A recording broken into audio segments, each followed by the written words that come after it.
इस लेक्चर में हम 4.2 एक्सरसाइज के क्वेश्चन नंबर 2 को बताने वाला हूँ। प्रीवियस लेक्चर में मैंने वो स्किप करा दिया था, लेकिन टाइटल्स के थ्रू आपको बताया था कि मैं अगले लेक्चर में उस क्वेश्चन को मैं बताऊंगा। तो आज के इस लेक्चर में हम वो एग्जाम्पल देखने वाले हैं। उस एग्जाम्पल के अंदर 2 क्वेश्चन है और दोनों क्वेश्चन को हम बेहतरीन तरीके से सॉल्व करने वाले हैं और बोर्ड के पर्सपेक्टिव से देखा जाए तो मोस्ट इंपोर्टेंट क्वेश्चन होने वाला है, इसीलिए आपको यहाँ पर रहना चाहिए और पूरी वीडियो देखनी चाहिए। क्या पता इन दोनों क्वेश्चंस में से ये ही बोर्ड में आ जाए। मोस्ट इंपोर्टेंट क्वेश्चन है और इस वीडियो के और इस लेक्चर के लास्ट में मैं मोस्ट इंपोर्टेंट क्वेश्चन बताने वाला हूँ जो कि बोर्ड में आने ही वाला है, इसीलिए वीडियो को बने रहो और स्किप करके बिल्कुल मत देखना, कंसिस्टेंट तरीके से देखना, पूरा वीडियो देखना। ऑलराइट, तो आपको बोर्ड पर एक क्वेश्चन दिख रहा है जॉन एंड जीवंती वाला। जॉन एंड जीवंती टुगेदर है 45 मार्बल्स। दोनों के पास कितने मार्बल्स है? 45 मार्बल्स। तो अपन मान लेते हैं let John have X marble.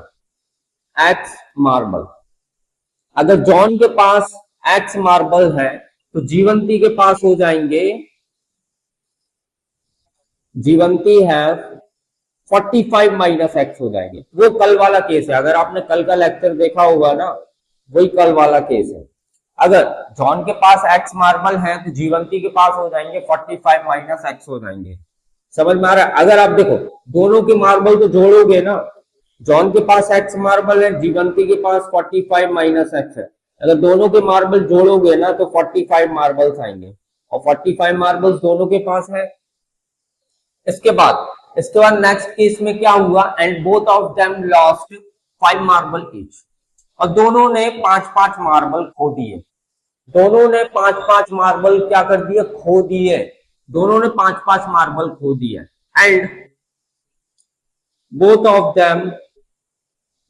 Of them lost 5 marble each.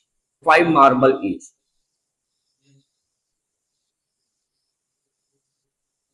Now marbles have, अब कितने बचेंगे? जॉन के पास बचेंगे x माइनस कर। देखो बेटा, जॉन के पास x मार्बल थे, x में से 5 उसने खो दिए तो x माइनस 5 बचे ना, x माइनस 5 मार्बल्स बचे। और जीवंती के पास कितने मार्बल थे? 45 माइनस एक्स मार्बल थे। 45 माइनस एक्स मार्बल थे, लेकिन इसने भी 5 खो दिए तो कितने बचेंगे? 45 माइनस 5 हो जाएगा 40। 40 माइनस एक्स मार्बल जीवंती के पास बचेंगे। अब वो उसने बोला, उसने लास्ट क्वेश्चन के एंड में उसने बोला कि जितने उन दोनों के पास मार्बल बचे हैं, अगर आप उनका प्रोडक्ट कर दोगे तो आपको कितना मिल जाएगा? आपको 124 मिल जाएगा। आपको 124 मिल जाएगा। तो दोनों का प्रोडक्ट कर देते हैं अपन, x माइनस 5 का मल्टीप्लीकेशन कर देते हैं अपन 40 माइनस एक्स से। 40 माइनस एक्स से तो कितना मिल जाएगा? 124 मिल जाएगा। आपको अब इनको मल्टीप्लाई करना है तो कितना आ जाएगा? 40x माइनस एक्स का x से मल्टीप्लाई करोगे कितना मिलेगा? Minus x square. माइनस 5 का माइनस 40 से होगा तो 200 आएगा। माइनस माइनस प्लस हो जाएगा, 5 का एक्सेस होगा तो 5x इक्वल्स टू 124 हो जाएगा। आई होप इतना समझ में आया होगा, आसान था ना। चलो आगे देखते हैं। अब माइनस एक्स स्क्वायर को आगे लिख लेना। इसके बाद ये देखो x वाली टर्म्स को साथ में लिख लो, या फिर साथ में नहीं लिखना है तो यहीं पर सॉर्ट आउट कर दो। 40x प्लस का है और प्लस का 5x है तो प्लस का 45x हो जाएगा। माइनस का 200 लिखना और 124 को इस तरफ ले आओगे तो माइनस का 124 हो जाएगा। अभी माइनस का एक्स स्क्वायर प्लस का 45x, माइनस माइनस प्लस हो जाएगा तो 124 को आप प्लस कर लेना 200 से तो कितना आ जाएगा? 324 आ जाएगा। तो माइनस का 324 इक्वल्स टू 0। क्लियर? इसके बाद मैंने आपको बताया था, पिछले लेक्चर में बताया था कि एक्स स्क्वायर जो सबसे फर्स्ट टर्म होती है ना, फर्स्ट टर्म में माइनस नहीं होना चाहिए। तो माइनस के तीनों में मल्टीप्लाई कर देंगे तो जो माइनस है वो प्लस हो जाएगा और जो प्लस है वो माइनस हो जाएगा। माइनस का 45x और प्लस का 324 इक्वल्स टू 0 हो जाएगा। क्लियर है? आपको ये क्वाड्रेटिक इक्वेशन फाइनली मिल गई। अब हम इस क्वाड्रेटिक इक्वेशन की मिडिल टर्म को स्प्लिट कर देंगे। मिडिल टर्म स्प्लिट कैसे करेंगे? देखो, आपको क्या करना पड़ेगा, आपको एलसीएम लेना पड़ेगा 324, क्योंकि मिडिल टर्म स्प्लिट देखो कैसे करता हूं। 325 24 का मल्टीप्लीकेशन इसके कोफिशिएंट 1 से करेंगे, इसके कोफिशिएंट 1 से मल्टीप्लाई होगा बच्चों, 324 आएगा। अब हमें ऐसे दो नंबर चाहिए जिनका मल्टीप्लीकेशन करने पर 324 आ जाए, उन दोनों नंबरों को प्लस या माइनस करने पर ये 45 बीच वाला आ जाए। तो ऐसे वो दो नंबर कौन से हैं? हमें क्या करना पड़ेगा? एलसीएम निकालना पड़ेगा। 2 1 2, 2 6 2, 2 2 4, 2 8 16, 2 1 2, 3 2 6, 3 7 21, 3 9 27, 3 3 9 and 3 1 3। देखो 2 2 4, 4 3 12, यहां से 12 आया, 3 3 9, 9 3 27, 27 आया। ठीक है ना? अगर आप दोनों को प्लस करते हो, 27 को 12 से प्लस करते हो तो कितना आ जाएगा? 39 आ जाएगा। हमें 39 नहीं चाहिए, 39 नहीं चाहिए, हमें और कोई दूसरे दो नंबर चाहिए। अब हम दूसरे पेयर्स को सिलेक्ट करेंगे और निकालेंगे आंसर। ठीक है, 3 3 9, 9 3 27 एंड 27 3 7 3 21, कैरी आई 2, 3 6 7 8, 81 आ गया। इसके बाद तो देखो, अब अपन ऐसे कर सकते हैं, ये सारे नंबर फेल मार चुके हैं अपने। 2 2 4, 4 3 12 एंड 12 3 36, 2 2 4, 4 3 12 एंड 12 3 36, एक 36 मिल गया अपन को, 3 3 9 मिल गया। अगर आप इन दोनों को मल्टीप्लाई करोगे ना तो 324 आएगा, और इन दोनों नंबरों को अगर प्लस कर दोगे तो कितना आ जाएगा? 45 आ जाएगा। कितना आ जाएगा? 45 आ जाएगा। हमें बीच वाला नंबर 45 तो चाहिए था ना। अब देखो, अब इनको 36 और 9 को अरेंज करना है इस प्रॉपर वे में, तो एक्स स्क्वायर आ जाएगा। माइनस का 45 चाहिए। माइनस का 45 कब आ सकता है? जब दोनों डिजिट्स में नेगेटिव लगा दें। तो माइनस का 36x, माइनस का 9x एंड प्लस का 324 इक्वल्स टू 0। ठीक है, अभी इन दोनों से कॉमन आ जाएगा x, तो बचेगा x माइनस 36। इन दोनों से कॉमन आ जाएगा 9, तो क्या बचेगा? x माइनस 36 बचेगा, इक्वल्स टू 0। 36 क्यों बचा इधर पर? क्योंकि 9 का टेबल में 36 टाइम आता है 324। आई होप समझ में आया होगा। अब आगे देखो, x माइनस 36 पर से कॉमन आ गया, तो क्या बचा? x माइनस 9 बराबर 0 बचा। अब आगे देखो, x माइनस 36 को 0 के बराबर लिखोगे तो x का वैल्यू 36 आ जाएगा, और यहाँ पर x का वैल्यू 9 आ जाएगा। समझ में आया? मतलब जॉन के पास कितने मार्बल थे? जॉन के पास 36 मार्बल थे, और जीवंती के पास कितने मार्बल हो जाएंगे? जॉन के पास 36 मार्बल और जीवंती के पास हो जाएंगे 45 माइनस x, मतलब 36। माइनस कर देना आप, माइनस करोगे तो कितना आ जाएगा? 4 और 5 9 हो जाएगा। जॉन के पास 36 मार्बल थे, जीवंती के पास 9 मार्बल थे। समझ में आया? या तो केस पलट सकता है, या तो देखो जॉन के पास 36 मार्बल, या तो जीवंती के पास 9 मार्बल, या तो ऐसा केस हो सकता है जॉन के पास 9 हो सकते हैं और जीवंती के पास 6 हो सकते हैं। दोनों केसेस में पॉसिबल है। ऑलराइट, ये क्वेश्चन आपको समझ में आया होगा। फिर से एक नया क्वेश्चन बोर्ड पर दिख रहा है। एक कॉटेज इंडस्ट्री में एक किसी पर्टिकुलर डे में कुछ टॉयज बनाए जा रहे हैं। उन टॉयज का जो कीमत है ना, एक खिलौने का जो कीमत है वो 55 माइनस एक्स जा रहा है। ये देखो बोर्ड पर देखो, एक कॉटेज इंडस्ट्रीज में कुछ खिलौने बनाए जा रहे हैं एक दिन में कुछ खिलौने बनाए जा रहे हैं, और उनमें आने वाली एक खिलौने की कॉस्ट बच्चों है 55 माइनस जो जितने नंबर ऑफ टॉयज उस दिन बनाए जा रहे हैं ना, जितने नंबर ऑफ टॉयज उस दिन बनाए जा रहे हैं उससे माइनस में है, तो 55 माइनस एक्स हो जाएगा।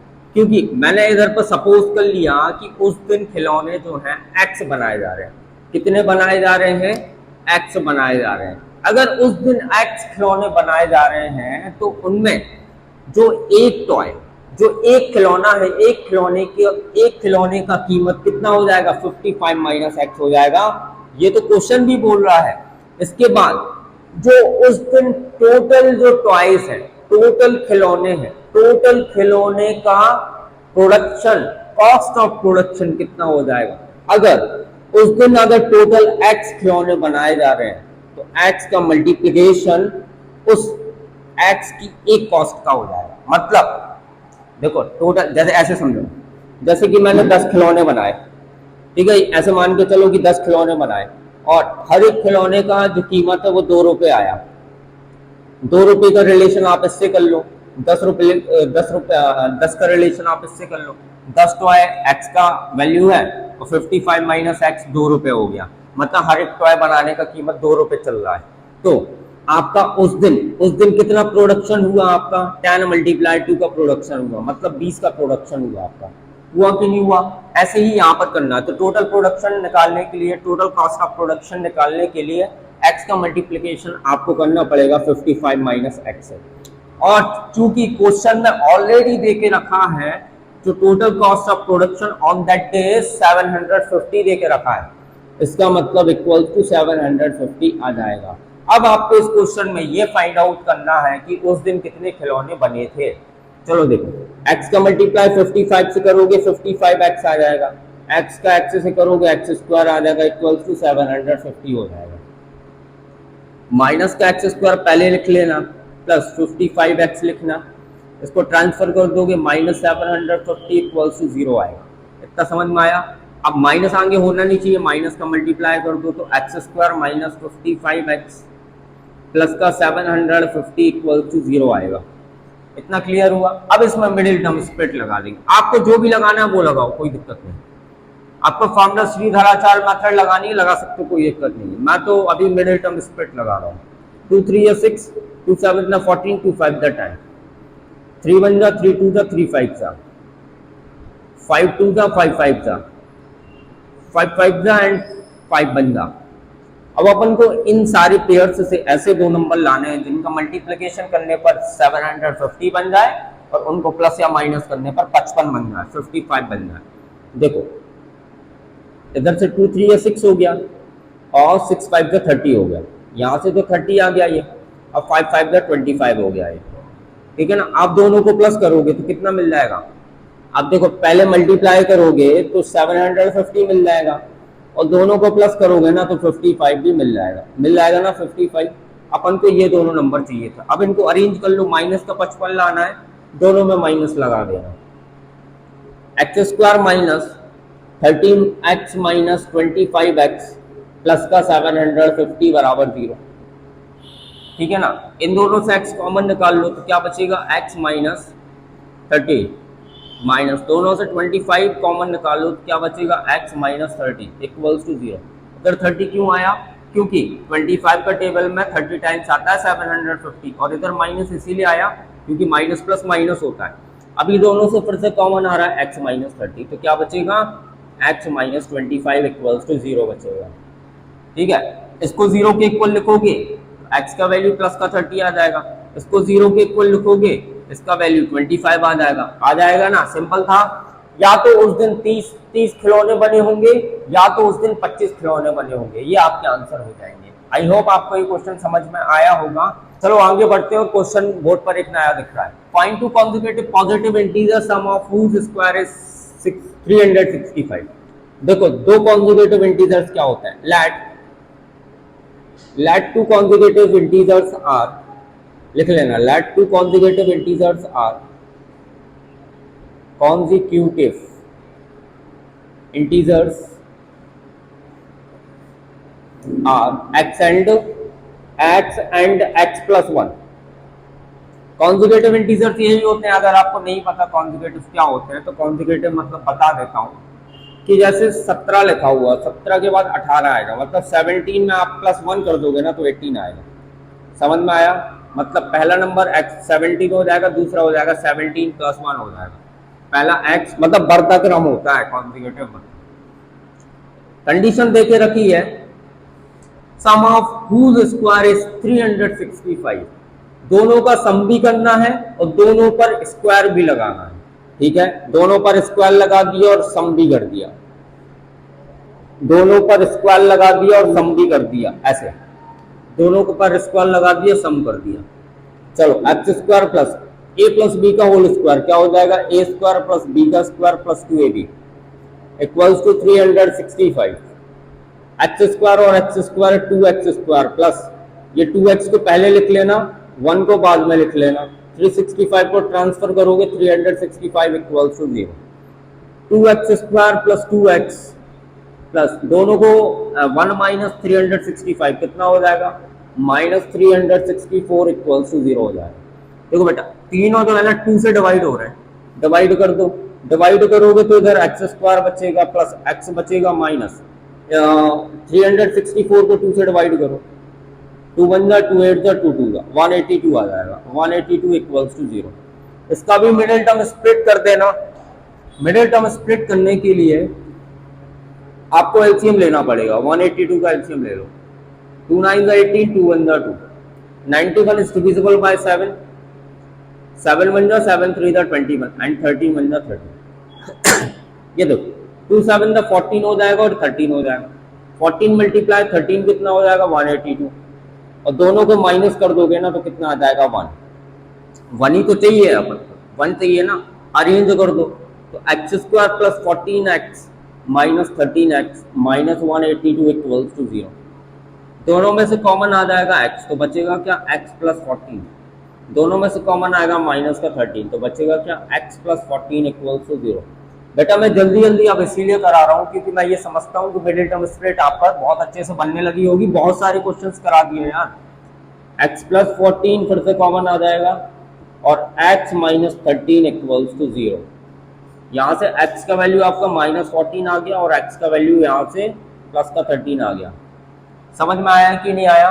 या तो आपका नंबर माइनस 14 हो सकता है या तो प्लस का 13 हो सकता है, ये आपका आंसर। चलो आगे करते हैं, और आगे एक नया क्वेश्चन दिख रहा है, 5th क्वेश्चन दिख रहा है, the altitude of a right angle triangle. चलो राइट एंगल ट्राइंगल बना लेते हैं इसी बात पे। आपने ये राइट एंगल ट्राइंगल बनाया, ये आपका एल्टीट्यूड होता है। क्या होता है? एल्टीट्यूड। ये आपका हाइपोटेनियस होता है। क्या होता है? हाइपोटेनियस। हाइपो लिख देता हूं बस। ये होता है आपका बेस, ये होता है आपका बेस। तो इसमें क्वेश्चन ने बोला आपसे the altitude of a right angle triangle is 7 centimetre. किसका बता रहा है? एल्टीट्यूड। एल्टीट्यूड बता रहा है आपको। एक काम करो, ए बी सी भी मान लो, इसमें आसानी होगी आपको। ए बी सी, या फिर ऐसे लिख लो एल्टीट्यूड। आपका जो एल्टीट्यूड बता रहा है और राइट एंगल ट्राइंगल का, वो 7 सेंटीमीटर कम है बेस से। बेस से कितना कम है? 7 सेंटीमीटर कम है। तो बेस कितना है? बेस अपन सपोज कर लेते हैं कि बेस x है। बेस सपोज कर लिया अपन ने कि बेस क्या है? x है। अगर बेस x होगा तो उसका एल्टीट्यूड 7 कम होगा बेस से। बेस से 7 कम होगा तो एल्टीट्यूड कितना आ जाएगा? 7 माइनस x माइनस 7 आ जाएगा। आ जाएगा, इतना समझ में आ गया? आगे देखो, if the hypotenuse is 13। Hypotenuse कितना है? 13 है। हाइपोटेनियस कितना है? 13 है, 13 सेंटीमीटर है। तो अपन को अदर 2 साइड्स निकालनी है इसकी। क्या निकालनी? Other 2 sides. उसमें पाइथागोरस थ्योरम लगा देंगे, by Pythagoras theorem, by Pythagoras theorem. Pythagoras theorem लगाना। पाइथागोरस थ्योरम क्या होती है? हाइपोटेनियस का स्क्वायर इक्वल्स टू परपेंडिकुलर का स्क्वायर प्लस बेस का स्क्वायर। हाइपोटेनियस कितना है? 13 है। 13 का square equals to perpendicular. Perpendicular मतलब ये एल्टीट्यूड ही तो हुआ ना। एल्टीट्यूड कितना? x माइनस 7 का whole square plus base. Base कितना है आपका? x सपोज किया तो x का स्क्वायर हो गया। 13 का स्क्वायर कितना हो जाएगा? 169 हो जाएगा, equals to a minus b का होल स्क्वायर लगा लो, a का स्क्वायर प्लस b का square minus 2 multiply x multiply 7 plus x square. आगे देखो 169 equals to x square minus plus 49 minus 7 to the 14x plus x square. X square और x square कितना हो जाएगा? 2x स्क्वायर हो जाएगा। ये माइनस 14x, यार ऐसे में आप कंफ्यूज हो जाओगे। एक काम करो, सुनो, इसको ट्रांसफर कर दो, पहले ट्रांसफर कर दो। X square plus 49 minus 14x plus x square minus 169, और इनको पूरा इंटरचेंज कर दो। RHS को LHS में, LHS को पूरा RHS में, कोई भी साइन चेंजेस नहीं देखने को मिलेंगे। Plus 49 minus 14x plus x square minus 169 equals to 0। X square और एक्स स्क्वायर हो जाएगा 2x स्क्वायर माइनस 14x ठीक है। इसके बाद प्लस का 49 एंड माइनस का 169 इक्वल्स टू 0। ठीक है ना। इसके बाद देखो 2x² माइनस 14x, दोनों को माइनस कर दो, 169 को माइनस कर दो 49 से, कितना आ जाएगा 0, 2 एंड 1, तो कितना आ जाएगा माइनस का 120 इक्वल्स टू 0 आ जाएगा। क्लियर हो गया। आगे देखो, अब तीनों को कैसे डिवाइड कर दो, 2 से डिवाइड कर दो। 2 से डिवाइड करने पर x² minus 7x minus 60 equals to 0। समझ में आ रहा है? समझ में आ रहा है? थोड़ा सा बिजी होके आज पढ़ा रहा हूँ क्योंकि आज बिजी होने का टाइम है, इंपॉर्टेंट क्वेश्चन चल रहे हैं, तो आज कोई भी शायद हंसी मजाक मैंने नहीं किया। हंसी मजाक नहीं करना चाहिए, इंपॉर्टेंट क्वेश्चन में, इंपॉर्टेंट लेक्चर में मस्ती मजाक नहीं, सीरियस तरीके से पढ़ो, अच्छा लगता है। ये आपका ये क्या हो गया, क्वाड्रेटिक इक्वेशन हो गया।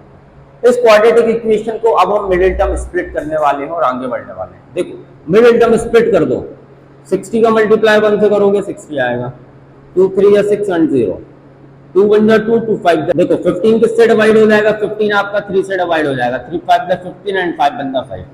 अब अपन को ऐसे दो नंबर चाहिए जिनका मल्टीप्लीकेशन करने पर ये 60 आ जाए, 60 आ जाए, और उन दोनों नंबरों को प्लस या माइनस करने पर ये बीच वाला नंबर 7 आ जाए। तो ऐसे दोनों नंबर ढूंढने पड़ेंगे। देखो 2 2 जा 4, 5 3 जा 15, 15 में से 4 गया, बचा 11, दोनों को प्लस कर रहे हो 19 बना, काम नहीं बना, दूसरे दोनों नंबर लेने पड़ेंगे, दूसरे पेयर्स लेने पड़ेंगे। चलो देखो 5 3 जा 15 नहीं, ये वाले नंबर, ये वाले ले लो, 2 2 जा 4, 4 3 जा 12, 12 ले लिया और ये 5 ले लिया, 12 और 5 60 भी होता है, दोनों को माइनस करोगे तो कितना आ जाएगा आपका 7 आ जाएगा।